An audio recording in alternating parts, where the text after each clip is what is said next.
So you got that great deal under contract and you're thinking, this thing is gonna be a home run. You get it out to a bunch of buyers and you get nothing.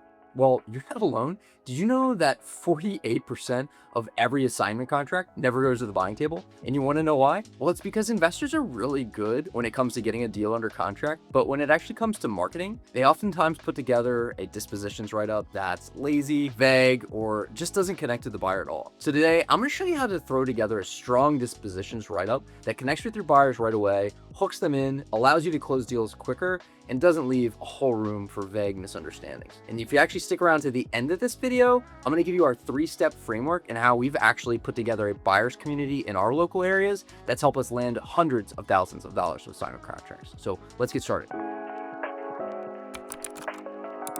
All right, so let's start by talking about what not to do. Typically, a poorly written dispositions write-up falls into one of a couple camps. Number one, there's no buzz or no pizzazz. You got too many facts, but not enough sizzle. Number two is there's not enough clarity. Maybe it's just a block of text, maybe it's a paragraph, but then at the end of the day, it's just really hard for readers to read. And number three could actually be poor layout. If you actually don't construct a dispositions write-up in a way that is most easily digested from your end buyer, well, again, you're gonna have the same problem. People are just gonna skip right over it and move on to the next deal. When buyers need to dig through various paragraphs and disparate bullet points in a way that's not clearly articulated, they don't connect with the material that you're trying to put in front of them. In fact, quite honestly, what they're thinking is, you know what, this probably isn't the deal for me. And then what they do is they move on. You've lost your buyer's intention, you've lost their trust, and now they're looking for another deal. So the goal here is to hook your buyer in quickly with just the information that most pertains to them. Then using clear facts, you give them what they need so they can very quickly assess whether or not they want to spend any additional time on this marketing piece. As a buyer, I want to get right to the juice. I want to know who, what, when, where, why, how. I want to know where the property is. I want to know why it's a good deal, and I want to know how to move forward. Let me show you 2 common mistakes that I've actually seen quite frequently with a lot of Dispo write-ups. The first one is fluff. Here's an example of a write-up that says a lot, but actually says nothing. There's a lot of fluff, a lot of unclear expectations, just vague hype. Central AC, no issues, 2-year, all electrical, 1 bathroom, updated on or before 60-day close, selling with tenant in place, open to negotiate cash for keys. Key and clear, it was previously a duplex, now converted into a single-family home. It has 4 bedrooms, made into a 5-bedroom. The property has been rewired and replumbed. Hot deal? Question mark? At this point, I've got to scan through this. I've got now words that aren't spaced apart. I have improper punctuation. All of the juicy stuff is lost right there in the middle of the deal. And then at the end, I'm going to be asking if this is a good deal. Let's move on to the next one. Now, the next one is kind of an opposite extreme. It gives me all of the specs, but really no context around the situation and why this might be good. Here you see purchase price, 605 plus closing costs, rental budget, 60K to 80K, ARV, 775. 3-bed, 1 bath, living space, blah, blah, blah, blah, blah. So why is this important to me as an investor? If I'm looking for a buy and hold investment, or I'm looking for my next flip, maybe I'm looking for one or the other, why wouldn't I immediately call that out to this individual investor? Strong write-ups really kind of live in the middle. It should be very clear, it should be actionable, and it should be personal to who I am as an individual investor and why this is important to me. All right, so here's the 6 essential tips that really every single disposition write-up should have. Number 1, address and location highlights. You ever actually close on a deal and you actually realize that it was right underneath some power lines? Or better yet, you realize that it was close to public transportation, but no easy way to get there, and maybe it was across a major highway?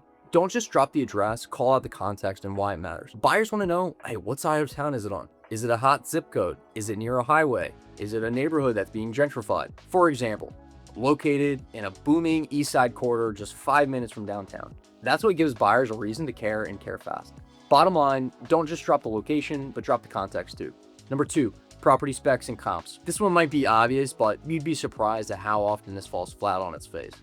I should be dropping the best comps that really do the nice job of telling my story.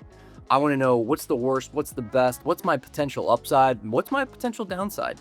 The more that you can show the full story and be transparent and honest with an end buyer, the more they're going to appreciate that and appreciate your ability to do due diligence on your own deals. And here's how you want to piece that together. Use a clear bulleted list formation. The second example that we showed you earlier gave you a very clear example of how a nice, easy format can make that easy to read. I want to know the property address. I want to know its condition. I want to know what it was sold for or what it's listed at. I also want to know what the difference is between the subject property and this property. If I can clearly articulate that, I'm going to be able to build trust to hopefully help me get that deal done a little bit quicker. And the essentials are super important here, right? You want to showcase the ARV, the square footage, the bed bath count, the lot size, if parking is a contingency, any major mechanicals, really any call out that once again conveys that transparency piece. Remember, like the rest of your marketing write-up, buyers are skimming this information for things that make call outs to them. So make sure you give them what they're looking for. And another very simple ad is use bold, use italics, use underlines in order to highlight the best and most important aspects of your write-up, or to highlight the things that are most important to the buyers. Again, they're scanning this write-up for the stuff that is most valuable to them. Let's talk for a minute about condition. Condition is one of those things that is super valuable, super important. Nothing worse than buying that home that you're gonna flip and getting in there and realizing that, well, actually, the roof does need a lot of work, and it would be really good if that wholesaler had actually disclosed that information to you. So there's nothing worse than getting a property and missing one of those major mechanical issues or one of the condition-related items that should have been found on the front end. Be rarely concise with your disposition write-up as it relates to condition. Make sure you go above and beyond to highlight the bad, highlight the good, and everything in between so that there's level set expectations on what your buyer's getting from you. And remember, buyers are so important because they might come back and purchase with you again. So the better job you do here, the more honest and transparent you are, the better you're gonna make that experience. So here's a property that's in disrepair, but the team did a really poor job of teeing up all of its repair points. Showing on Wednesday, 625, please call or text, price 100K, rehab 90K, ARV 275. I've got add me to the buyers list on here. I've got the bed bath count, blah, blah, blah. And then I've got property description all the way down there at the bottom, but it lists absolutely nothing about the actual condition of the property itself. Why would I want to go see a property if I can't see the condition? So here's how you can focus on this condition related piece. Number one, was there something that was recently done to the property? Was there major mechanicals that had been updated? Has the roof been updated? Has the driveway been updated? Anything that might be of a relevant value point to your end buyer. And number two, the easy stuff, what needs repair? So here you want to use plain language. Don't use contractor jargon. Hey, the HVAC needs update. It was last purchased in 2001. Hey, the roof has got a leak over on the one side. Hey, the shingles are coming up here. Anything that quickly conveys to that end buyer. Remember, your end buyer might not be a super savvy real estate investor. They might just be looking to get into the game or purchase their first property. Do the right thing by them and clearly articulate what their challenges are. So the goal here really is to convey transparency without alarm. All right, so bullet point number 4 is photos that sell.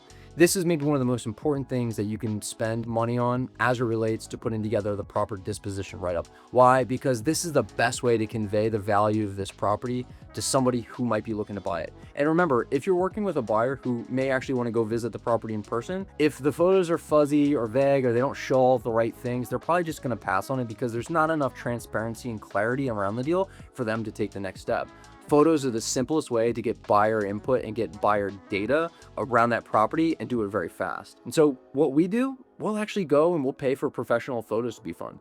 And even if the property isn't in great condition, well, that's okay. That's the whole point. You're going to share the transparent and honest condition about this property and an easy way for me as the buyer to then come in and look at those pictures and make an assessment myself. And it doesn't have to be fancy. Even if you decide to do it yourself, make sure you get good lighting, proper angles, take as many pictures as you possibly can, highlight everything that you can, both the good and the bad, so that you get the right pictures in front of your buyers. All right, number 5 is exit strategy guidance. This is a great way to prompt to your reader if this property is really right for them. Is this maybe a development play where they can build on a piece of land? Is this maybe best for somebody that wants to rent this out to another renter? Is this maybe somebody who wants to flip the deal? All of these things have different weights, and if you can communicate with your buyer right from the jump, they're going to be able to scan this information faster and determine if they want to move forward with the next steps. And point number 6 is the asking price, timeline, and call to action. Don't bury the price, be upfront. Urgency and clarity drive action. That's been the sounding principle behind all of this material. In the beginning, you want to clearly articulate what's the asking and how do I move forward with the deal. All right, so that was all the very simple, here's a framework, how to put it together, but here's the secret that, quite honestly, most investing teams don't even know. And that's actually with the proper disposition system in play, you can actually kind of game the system. Let me explain what I mean. Let's say, for example, you've got a deal under contract at $300,000. You think its as-is value is $500,000, and there's a $550 ARV potential. You, being a savvy business person, you list the thing for $350,000. Let's take a nice spread. What happens? You get your marketing message out there and nothing takes place. There's no buyer activity, there's no phone calls, there's no text messages or emails. So doing the smart thing that you should do, you continue to lower the price that you're asking on that property. So you go from 350 back to 325, you try that process again, crickets one more time. Now, where most investors might stop is taking that down to, let's just say 10,000 beyond what you've got it under contract in. But where the really good dispositions team will go is they'll actually take it now a little bit lower than what they have that deal under contract for. So let's say I take that deal now to 280 and all of a sudden I get a ton of buyer activity. Well, I've done that quite intentionally to now go get some data. What that allows me to do is uncover where that sweet spot is, where investors are most willing to play and where I need to get my contract to.